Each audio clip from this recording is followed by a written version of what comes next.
Greetings, everyone, and welcome to America in Focus, powered by the Center Square.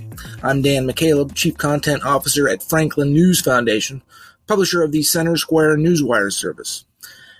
President-elect Donald Trump's new border czar, Tom Homan, has been making the rounds this week, stopping in so-called sanctuary jurisdictions to gain support for his and Trump's plan to deport violent criminal migrants in the U.S. illegally.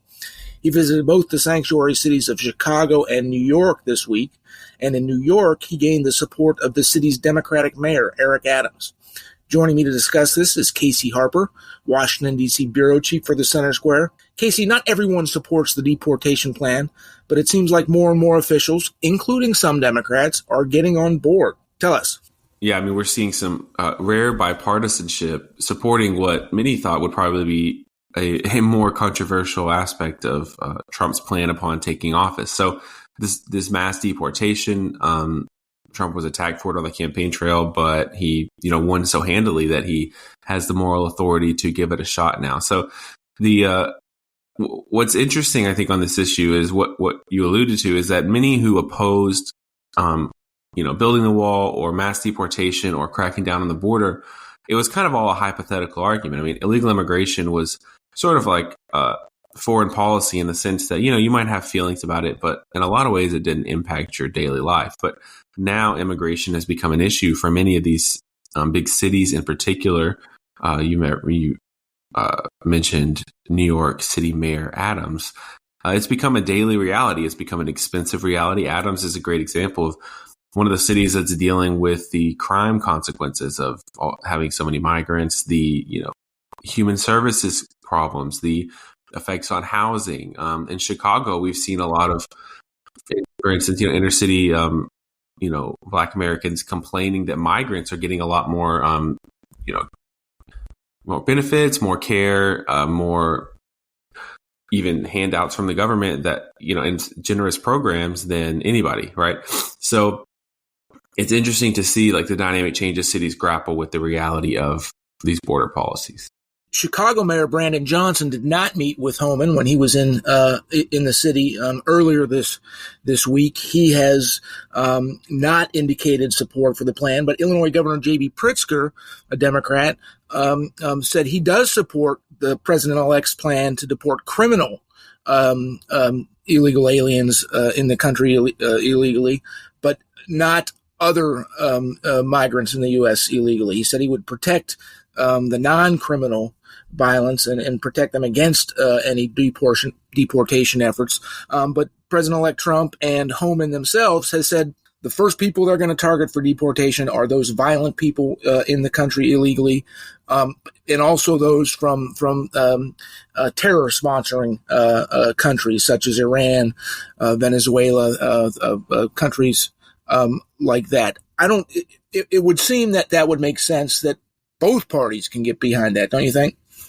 Yeah, it would seem that would make sense. And I think, but in some ways that might just be what the Democrats have to say to save their own, political ambitions. But once Trump gets in there, once Homan gets in there with the agents, they set up camp and start going through and deporting people. I'm not sure you can really stop them.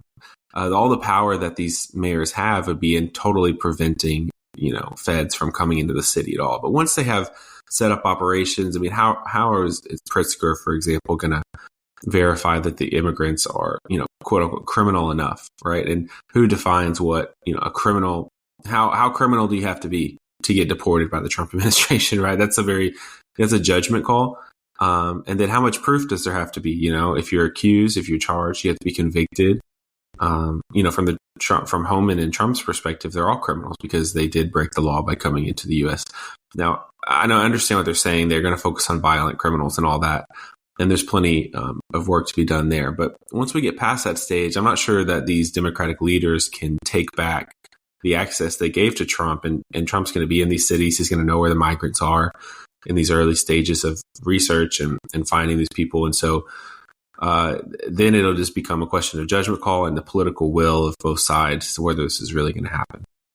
Yeah, and Homan, the president-elect's new incoming border czar, in an exclusive interview with the Center Square, he told us that these so-called sanctuary cities, sanctuary states, Illinois, for example, is a sanctuary state. State law prevents the law enforcement community from cooperating with immigration and customs agents, for example, to turn over illegal aliens to them for deportation. Homan has said that violates federal law, and he and President-elect Trump will not put up with it. That if they have to, they'll go after local state officials who do not cooperate ICE as part of their deportation plan. Now, that's taken another step. What do you think about those threats? Yeah, I mean, there's a lot of violating federal law to go around on this issue. I mean, the federal government and federal officials have been violating federal law for years under the Biden administration by refusing to enforce the law that they're paid to enforce. I mean, they've made some slight administrative changes, but you could definitely make the argument that the federal government, federal officials violated the law by not enforcing the laws, the immigration laws that Congress put on the books, right? Purposely dragging their feet, just not doing it. So that's not new. And these mayors and different local leaders are not, unique in that. I think that's the Democratic MO on this issue, because for all Democrats talk about we need to pass a bill on immigration reform, all the bills are pretty much have become law that need to become law on this issue. I mean, you could say we need more border funding, and they probably do need more funding for the border. But as far as the laws to catch, deport people, Trump had remain in Mexico, which almost single-handedly solved most of this issue. All these things were easily done without a new law. And that was really the deception that Democrats were pushing during the campaign. But so all the laws are on the books. If he does go after these people, I mean, that it's hard to predict the political impact of anything in this new cycle, in this new Trump land, where he does, sometimes the more controversial he is, the more people love him or the better he turns out in the end. I don't think these Democratic mayors are very well loved nationally. Maybe they're popular in their own towns, in their own cities. I don't doubt that. But generally, they're kind of, in the rest of America, especially to Republicans, they're part of these boogeymen who are kind of ruining the country, this handful of Democratic leaders like Schumer and Pelosi and all the rest who have somehow held back the will of the American people, and a President Trump who was elected with the popular vote and pretty much a landslide victory. So I think it depends on how his tone, his rhetoric. If he really tries to put him in jail, he's definitely getting some pushback. But politically, I think people are pretty fed up on this issue, and they want to see more aggressive stance. Thank you for joining us today, Casey. Listeners can keep up with this story and more at thecentersquare.com.